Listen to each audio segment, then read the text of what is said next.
My name is Paul Joel, and I was the production designer on Dad's Army for 55, I think it was, of the 80 episodes that was recorded and transmitted.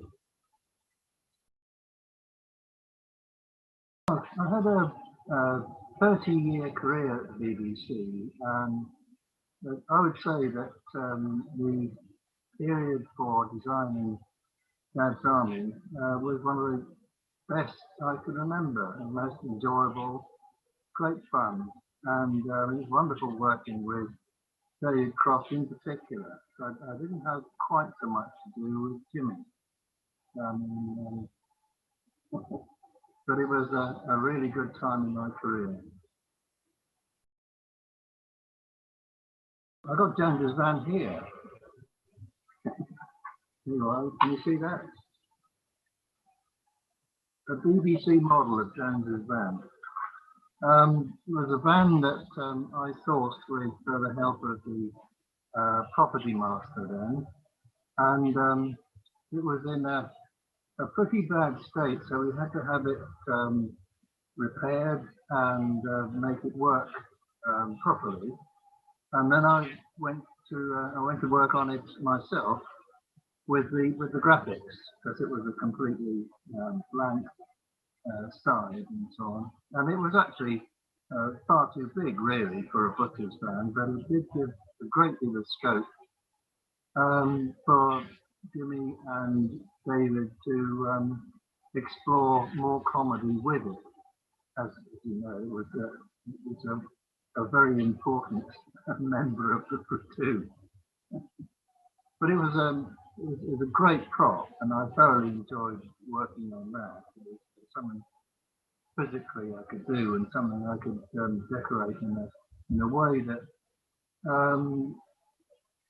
gave Jones a character. I mean, it was one of Jones's characters.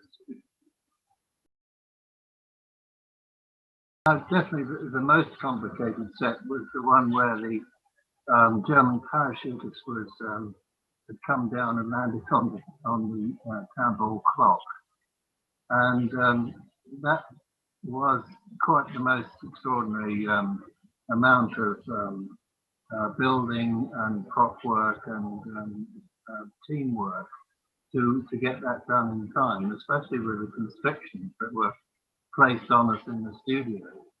That was full time on their hands, wasn't it?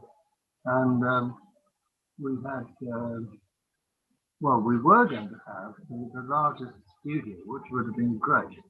And we were also going to have a complete day set, which was very, very necessary because it was such a large set built on scaffolding and at quite a height. And there were enormous numbers of props and things to be built, all overnight this time. And then, you know, with rehearsals coming up, it interfered with the amount of time that the cast were able to get the moves right in that. And it was really complicated for them, especially Clive Dunn and those little figures poking at.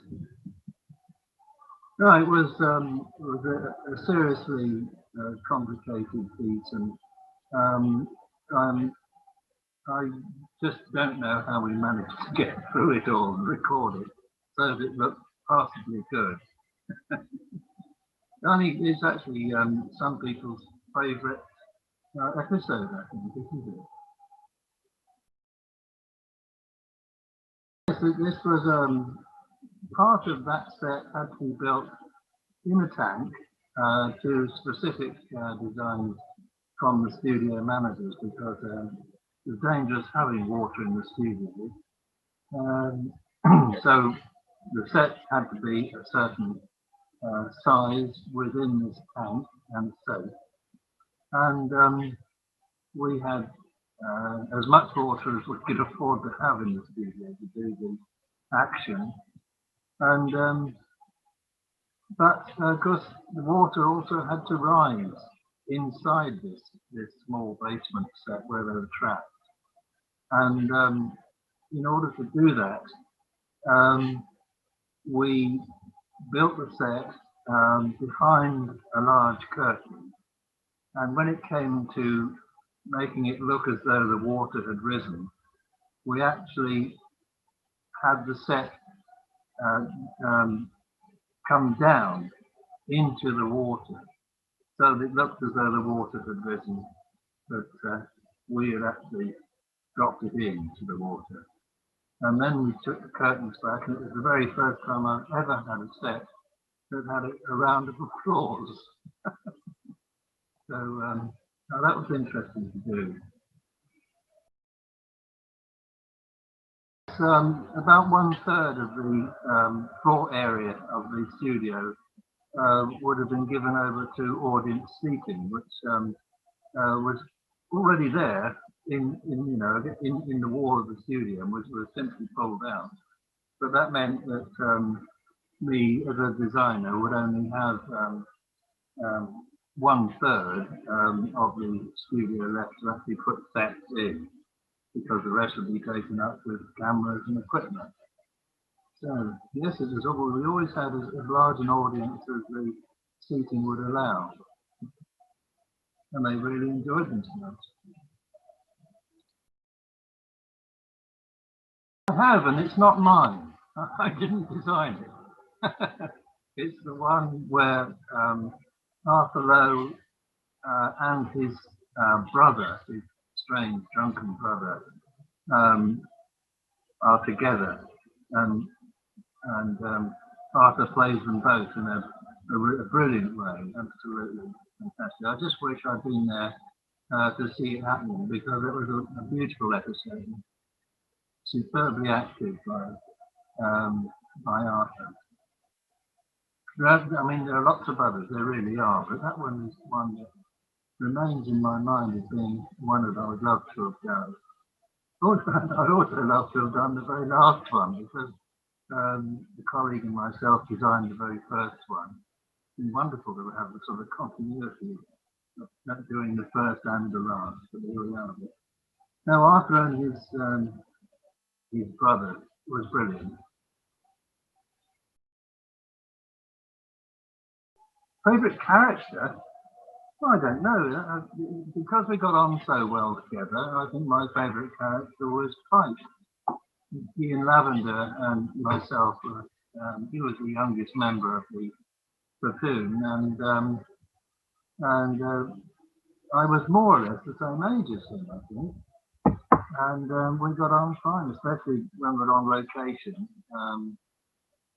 We played bar billiards and darts and all sorts of things, whilst the others were drinking in the bar. So yes, Ian is my friend. I spoke to Ian quite recently, and I don't think he's been very well, which is such a shame. But we did have a little conversation, which was very nice to, look back on memories of Dad's Army with him.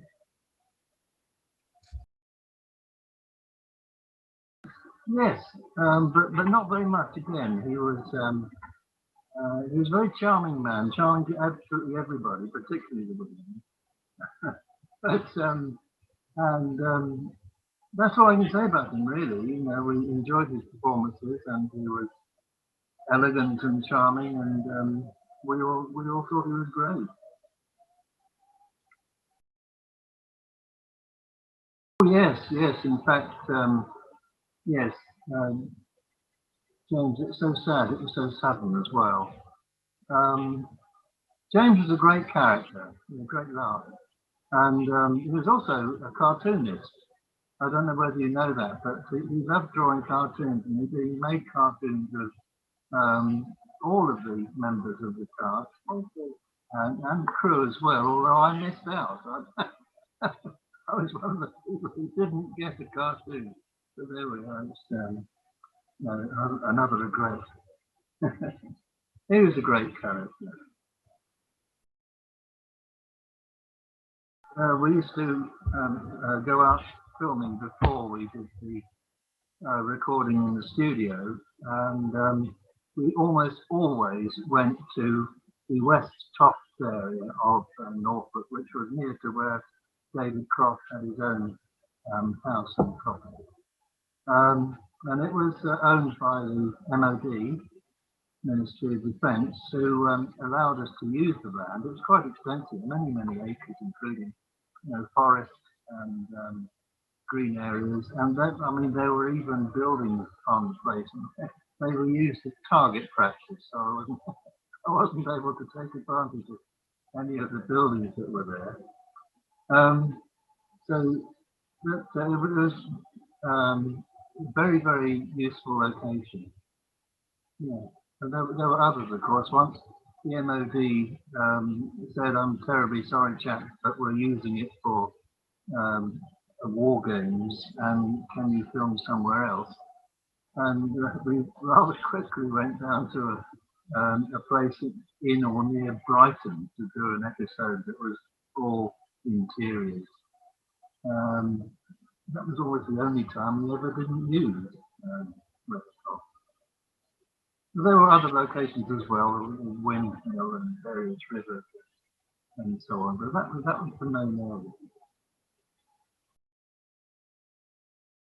Yes, he did sort of scout for locations. I mean, and I did too, but I didn't have to scout very far, of course. Eventually, Harold took over some direction as well, and I don't think I ever did one where he directed, but well, he was there all the time because he was paid, I would trust it. The last one was the one where Jimmy had died, and but they made out that he'd left the platoon to go back to London or somewhere and left a note on him with somebody, in the church hall. I've forgotten what that was called. There wasn't much needed design on that one. So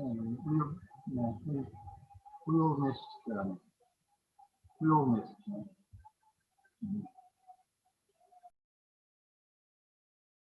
No, that was specified by David and Jimmy, I suppose, and agreed with the graphics department as to how the credits were done.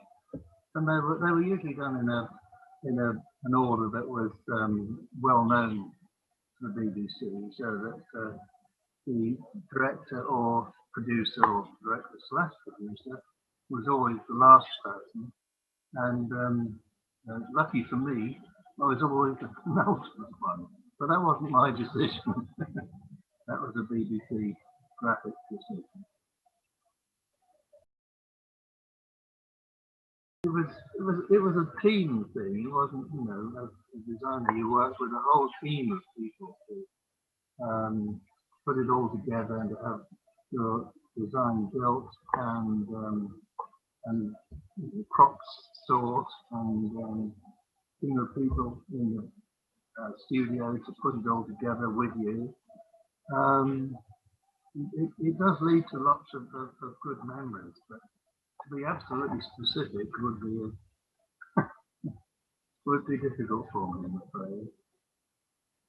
One special memory for me was actually when we went into the fields to gather in the harvest.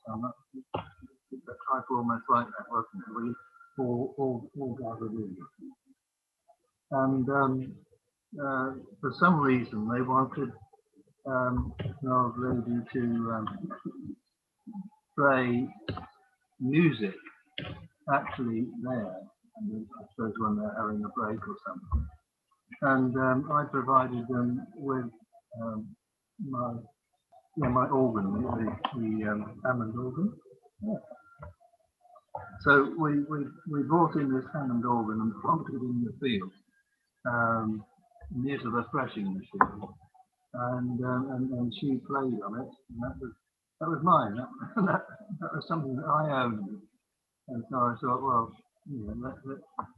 let's give it a day out. And after that, we'll give it to the props department, and they can have it for whatever else they want.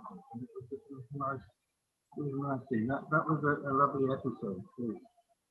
With Clive Dunn doing his money. Just decided the threshing machine. Really funny one. That. Well, I've got this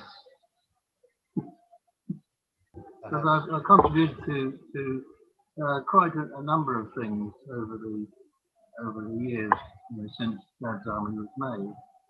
And oh yeah, this is my wife's just given me something which hangs on our wall, and that is, can you see that all right? Dad's Army, old portraits, can you see that? It's something which an artist we met named Keith Turley, and he painted this in 1994 as a tribute to Dad's Army, putting all of the characters in there, together with lots and lots of props as well. And that is a memory that we have, which we have on our wall all the time. Look forward to seeing how it's coming out. Thank you very much.